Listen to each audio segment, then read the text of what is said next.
What's up guys, Shawnee Dogs here, and in this video I'm going to be showing you the one very important skill that I've learned in Call of Duty, and it has helped me to get well over 100 nukes in this game. And if you're wondering what the hell I'm doing with this FHR-40, why am I hip firing, I will get to that in a second. I want to show you guys exactly what I'm talking about, so you're going to have to pay real close attention in this clip because it is something very subtle. There it is, you probably missed it, so I'll go back and explain it while I show you the clip again. I'll slow it down so you guys can see it better. At the very beginning of this gunfight, my aim is on him, but he's running faster than I can swipe my aim to the left, so I unaim and then aim back again, and that allows me to finish up the kill very quickly. He doesn't even have time to turn and get a shot on me, but this is much harder than it looks. If you have watched a lot of my gameplays, you'll notice at the very beginning of each game, I aim at each one of my teammates' heads and I unaim in between each one, and that's basically like I'm calibrating in my brain the exact distance that it will take me over when I unaim, and then I like try to swipe it over to the other teammate's head. I'm trying to get a feel for the distance and the timing when I do that sort of thing. This may be something very new to you that you've never seen. If someone goes too far out of your aim, you probably just keep moving it in that direction. It'll go pretty slowly if your sensitivity is not that high. But using this technique, you are able to maintain a lower sensitivity, which will grant you better aim while still being able to swipe it over very quickly in these situational gunfights. Now, once you get to the point where you're very good at the game, you rarely lose gunfights. Pretty much the only way that you die in games are if you get flanked, which doesn't really happen because you usually have map knowledge at the point where your gun skill is very good. And the only other way that you die is some crazy BS like timing. For example, that gunfight that I showed you on Terminal, if I didn't manage to do that and I was just still aimed in the whole time trying to move my aim over to the guy, he could have landed a few shots on me, maybe come out with the win in that gunfight. And I use this technique in pretty much every single gunfight that's within like 10 feet, or if someone like flies over my head, you need to readjust your aim. You can't just stay aimed in the whole time or you'll get absolutely destroyed. It is not ideal for these situational gunfights, and while it may seem very difficult to do at first, as with most things in the game, it gets a lot easier with practice and experience. The more time that you put in, the more real-time examples that you get put in with these situational gunfights, the better you will be at it. The first few 100 times that I did this, I wasn't really that great at it. But once you start getting more and more repetitions, it starts to become second nature and you will start to do it without even noticing. It builds in that muscle memory and you will become a much better player. Then the only other aspect you have to focus on is map knowledge, knowing which routes to take and when, and that is why I was actually trying to go for a hipfire only nuke. It's a massive handicap, but it really gets you thinking about where you're going to go, really makes you strategize every single movement. And I did choke this when I was 3 kills off the nuke, and I played another game where I choked it 2 kills off, so I didn't manage to get it, but you get the idea.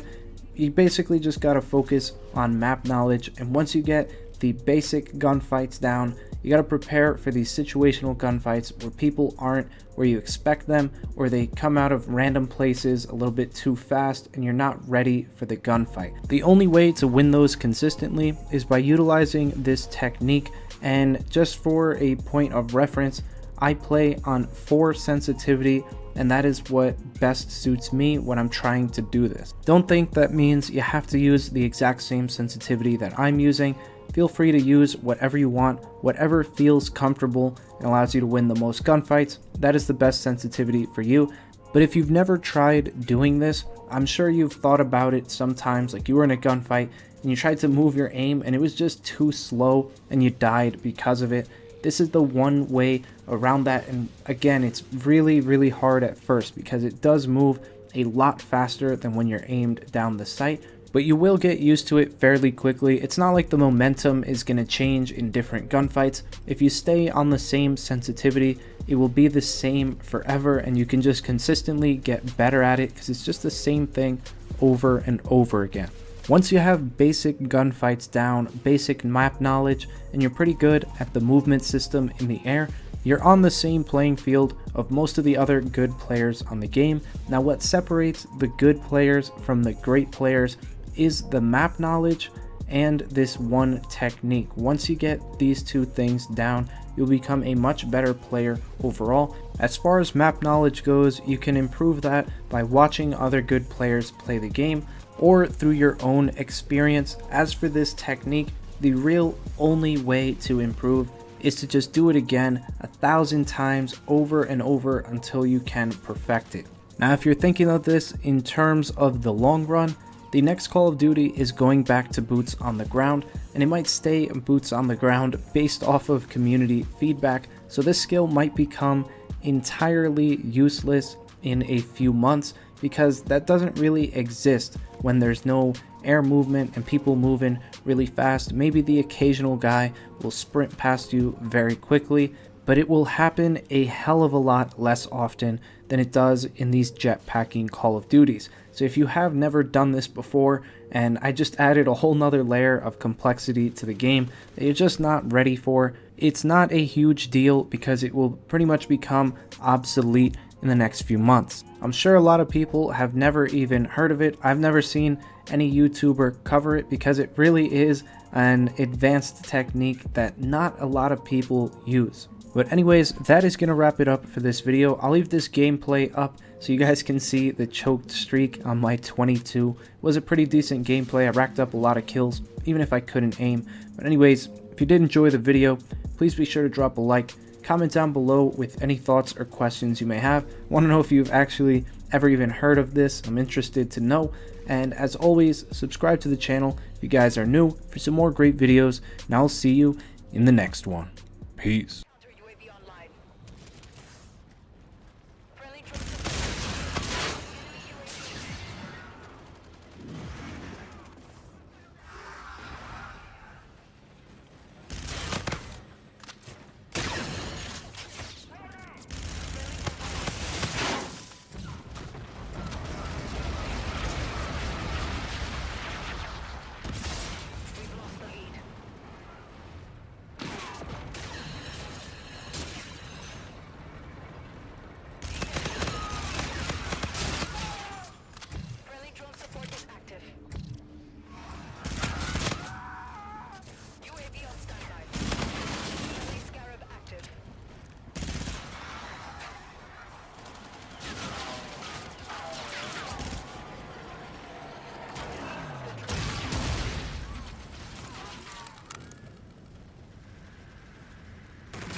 The drone.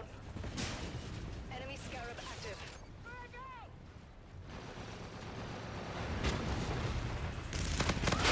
UAV is standing by. Enemy has the drone. On the field.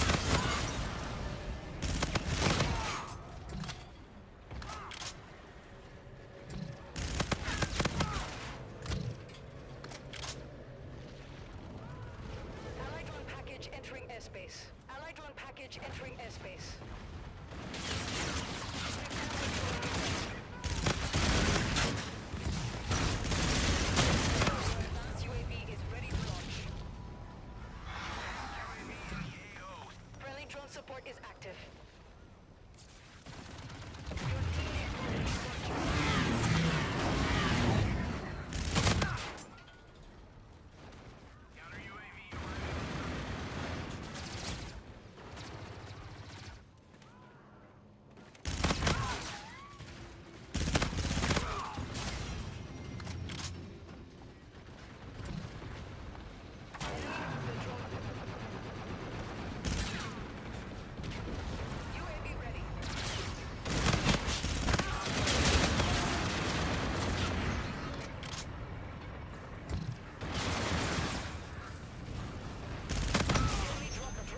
nest base. Friendly Scarab active. The enemy launched a counter UAV. Alright, get to work. Confirming your system. UAV inbound to your position. The drone is about to reset.